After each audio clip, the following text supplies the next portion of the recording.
Voice news, आपकी आवाज आपकी खबर। नमस्कार। आज हम एक काफ़ी अहम मामले पर बात कर रहे हैं, जो ये बता रहे हैं कि कैसे अमेरिकी टैरिफ दुनिया भर में और खासकर ब्रिक्स देशों में एक नई तरह की राजनीतिक हलचल पैदा कर रहे हैं। हाँ बिल्कुल।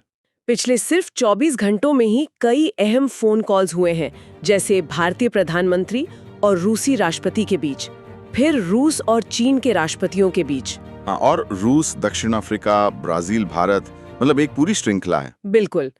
तो चलिए जरा समझने की कोशिश करते हैं कि इन घटनाओं का और इनके पीछे के गहरे मतलबों का क्या अर्थ हो सकता है।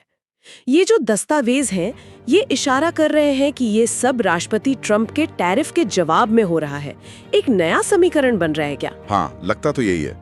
और देखिए, दिलचस्प बात ये है कि ये ब्रिक्स देश, जिन्हें शायद राष्ट्रपति ट्रंप अपना कह सकते हैं कि एक तरह से प्रतिद्वंदी मान रहे हैं, अब टैरिफ के मुद्दे पर एक साथ आते दिख रहे हैं। तो ये सिर्फ मतलब औपचारिक बातचीत नहीं है? नहीं नहीं, ऐसा नहीं लगता।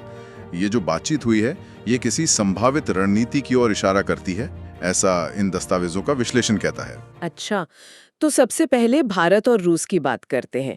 प्रधानमंत्री मोदी और राष्ट्रपति पुतिन की फोन पर जो बातचीत हुई, वो ऐसे समय में हुई है जब, जैसा कि सुनने में आ रहा है, अमेरिका ने रूस से कच्चा तेल खरीदने पर भारत पर 50% टैरिफ लगाया है।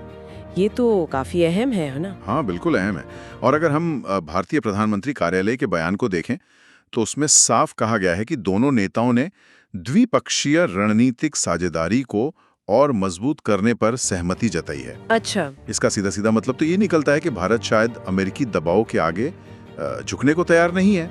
वो रूस के साथ अपने रिश्ते बनाए रख रहा है। और रूस के लिए भी ये जरूरी है। पश्चिमी प्रतिबंधों के चलते उसे भरोसेमंद साझेदारों की जरूरत है। और जैसा कि इन सूत्रों में इशारा है, वो पूरी तरह चीन पर भी निर्भर नहीं रहना चाहेगा। एक स्रोत में रामधारी सिंह दिनकर की कविता का भी जिक्र है। सच है विपत्ति जब आती है, कायर को ही दहलाती है, सूरमा नहीं विचलित होते, क्षण एक नहीं धीरज खोते। ये पंक्तियां क्या भारत के मौजूदा रुख को दर्शाती हैं? मतलब टैरिफ की विपत्ति में धीरज रखना। हाँ, कुछ हद तक तो ये भारत की विदेश नीति के पुराने पैटर्न से मेल खाता है। ये इन दस्तावेजों में भी दिखता है, चाहे वो 1968 में परमाणु संधि पर साइन करने से इनकार हो या 1998 में पोखरण टेस्ट के बाद प्रतिबंधों का सामना। हाँ, भारत ने हमेशा मतलब राष्ट्रीय हित को ही सर्वोपरि रखा है।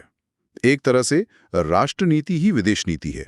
हाल में जो रूस के साथ रक्षा, एरोस्पेस, हाई स्पीड ट्रेन, खनन वगैरह में समझौते हुए हैं, वो इसी स्वतंत्र नीति का प्रमाण लगते हैं। और ये सिर्फ भारत रूस की बात नहीं है। जैसा आपने शुरू में कहा, दस्तावेज बताते हैं कि ब्रिक्स के दूसरे सदस्य भी काफी सक्रिय हो गए हैं। हाँ, पुतिन ने चीन और दक्षिण अफ्रीका के नेताओं से बात की और ब्राजील के राष्ट्रपति लूला डी सिल्वा ने भी मोदी से संपर्क साधा। ब्राजील पर भी, जहां तक जानकारी है, इसी तरह का 50% टैरिफ लगा है। तो यहाँ एक बड़ा मुद्दा डॉलर पर निर्भरता कम करने का भी दिख रहा है क्या? इन दस्तावेजों में इसका जिक्र है? बिल्कुल, ये एक बहुत बड़ा मुद्दा उभर रहा है। ऐसा लगता है कि ब्रिक्स देश अमेरिकी डॉलर के जो वर्चस्व है, उसको शायद चुनौती देना चाहते हैं, ताकि अमेरिकी आर्थिक दबाव का असर कम हो। स्रोत बताते हैं कि रूस और चीन तो अपना लगभग 80% व्यापार रूबल और युआन में कर रहे हैं। भारत भी रूस से तेल स्थानीय मुद्रा में खरीद रहा है। अगर ये ट्रेंड बढ़ता है तो अमेरिकी अर्थव्यवस्था पर इसका गहरा असर पड़ सकता है। अच्छा। हाँ, और शायद यही एक वजह हो सकती है कि अमेरिकी नीति ब्रिक्स को निशाना बना रही है, ऐसा एक विश्लेषण है। ये दस्तावेज दुनिया के बटे होने की तस्वीर भी दिखा रहे हैं। एक तरफ रूस, चीन, ब्राजील जैसे देश हैं जो भारत का समर्थन करते दिख रहे हैं। इजराइल थोड़ा संतुलन बनाने की कोशिश कर रहा है। हाँ, वहीं ब्रिटेन, फ्रांस, जर्मनी जैसे कई पश्चिमी देश हैं जो शायद टैरिफ की राजनीति से सहमत ना हो, लेकिन भारत पर लगे टैरिफ पर फिलहाल तो चुप हैं। हाँ, ये दिलचस्प है। और ये भी कि वैश्विक समीकरण कैसे बदल रहे हैं, इसका भी जिक्र है।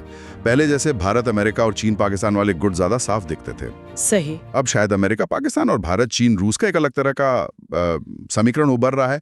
हालांकि इन सूरतों में ये भी चेतावनी है कि भारत को चीन पर पूरी तरह भरोसा करने से पहले सावधान रहना होगा। हाँ, वो मसूद अजहर वाला मुद्दा, सीमा विवाद, ये सब बातें हैं। बिल्कुल, इतिहास को ध्यान में रखना होगा। तो कुल मिलाकर इन दस्तावेजों से जो तस्वीर उभर रही है, वो ये है कि अमेरिकी टैरिफ नीति शायद अनजाने में ही ब्रिक्स देशों को और करीब ला रही है और एक बहुध्रुवीय विश्व व्यवस्था को शायद मजबूती दे रही है, जिसमें भारत अपनी स्वतंत्र विदेश नीति पर डटा हुआ है। हाँ, ऐसा ही लगता है। भारत दबाव के आगे झुकने के बजाय एक तरह से टकराव का रास्ता चुनकर दुनिया को एक संदेश दे रहा है, जैसा कि ये स्रोत बता रहे हैं। और यहाँ एक सवाल सोचने के लिए रह जाता है, जो इन दस्तावेजों से ही उठता है।